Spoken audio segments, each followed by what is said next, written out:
ചെങ്ങായിമാരെ, ഇന്നലെ ഷൈജു ദാമോദരനടക്കം നെട്ടിത്തെറിപ്പിച്ച ഒരു കാഴ്ച, അത് നമ്മളെ മലപ്പുറത്ത് അത്ര വലിയ മഴ കാര്യങ്ങളൊക്കെ പെയ്തിട്ടും ആൾക്കാരൊക്കെ കരുതിയത് ഇനി കളി കാണാൻ ആരും ഉണ്ടാവൂല എന്ന് കരുതിയ നിമിഷം എന്നാ ഓലിക്ക് തെറ്റി. ഈ കളി നടക്കുന്നത് മലപ്പുറത്താണെന്നില്ല കാര്യം മറന്നു.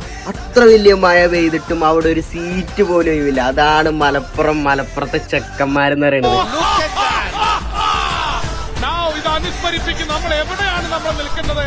നമ്മള് ബൊറൂഷ്യ ഡോട്ട്മണ്ടിന്റെ ഗാലറിയിലാണോ, നമ്മൾ ബയേണിന്റെ ഗാലറിയിലാണോ, നമ്മൾ AC മിലാന്റെ ഗാലറിയിലാണോ, നമ്മൾ ന്യൂ ക്യാമ്പിലാണോ, നമ്മൾ സാന്റിയാഗോ ബെർണാബുവിലാണോ, നമ്മൾ ഓൾഡ് ട്രാഫോർഡിലാണോ, നമ്മൾ എമിറേറ്റ്സിലാണോ, നമ്മൾ എത്തിഹാദിലാണോ, നമ്മൾ ആൻഫീൽഡിലാണോ? അല്ല, നമ്മൾ മഞ്ചേരിയിലാണ്, മലപ്പുറത്താണ്.